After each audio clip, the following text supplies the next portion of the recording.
Oh, mankind. We like to say people kind. Exactly. All right. Hi, I'm Nat, and today I want to talk about the new Tucker Carlson documentary that is coming out on May 1st. It's apparently all about Canada, and while I've heard about it, I haven't really watched the trailer or anything, so I wanted to react to it with you. You see, I moved to Canada about 12 years ago. I'm from Mexico, and it's going to sound strange when I say it, but it's not what I was promised. When I first got here, it was great, but year after year, I've seen how it's deteriorated into the state it is in now. And honestly, it kind of makes me feel like I don't want to be here anymore. And I am thinking of taking proactive steps to get us out of here. So let's watch the trailer and see what Tucker thinks about it.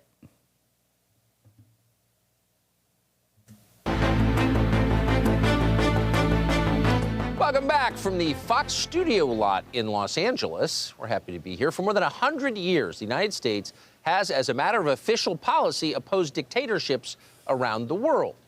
But what if tyranny arrived right next door? What would that look like?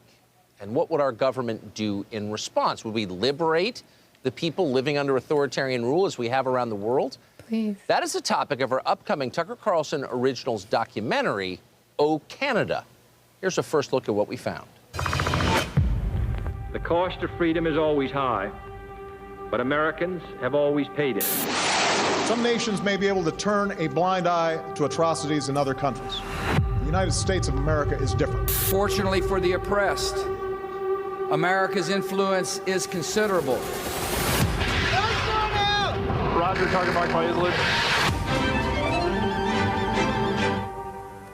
Oh, mankind. We like to say people kind. Exactly. All right. The police then Ugh, I forgot he did that with oh, mankind, people kind. They've changed our complete language here in Canada. We cannot refer to people at all by what they truly are. Everyone is just person, and it's too bigoted to identify anybody as anything other than person. And sure, eventually we won't be able to say that either. And yes, he did wear blackface. And yet he called everybody during the convoy protests racists. Trudeau, I mean. moved in and arrested me. Bye, Daddy! In the entire time that I was in prison. They shot me point blank. My mouth, my nose, my eyes. I received bruises, my hands were bleeding. I'm please under arrest right now. I was arrested and cuffed and put in jail. The greatest danger of all would be to do nothing. We care about saving innocent lives. The tyrant will soon be gone. The day of your liberation is near. Well, it looks interesting. And I don't think, honestly, Tucker is suggesting the United States comes and invades up here in Canada, but I think it is a good thought experiment to think about if it was anywhere else but Canada, and what would other countries, other people think of it.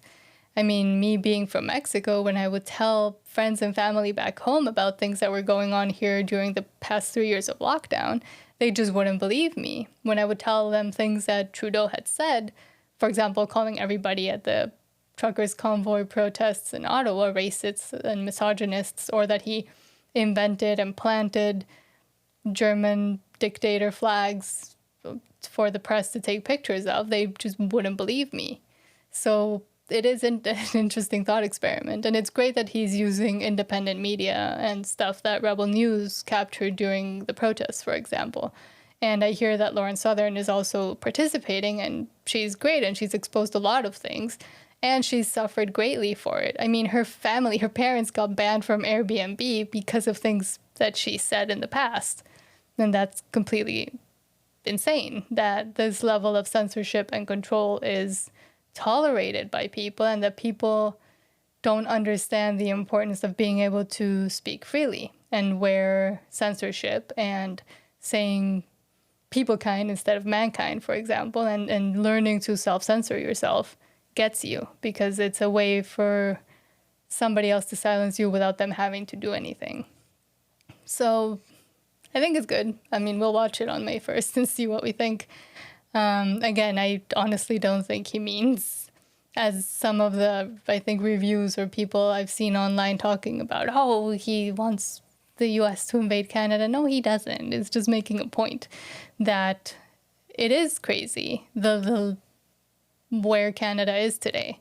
And again, as I said in the beginning, this is not what I was promised. And it sounds weird, but when I came here, there was one way, and it now completely devolved into something I just don't recognize. And I think a lot of people here don't recognize either, but are too afraid to speak out about it and speak up, because there are real consequences here in the workplace and even with government coming after you, or big tech, or anybody else that wants to silence certain aspects that are uncomfortable about the truth.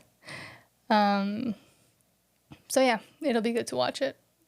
Thank you for watching, and I hope you have a great rest of your day.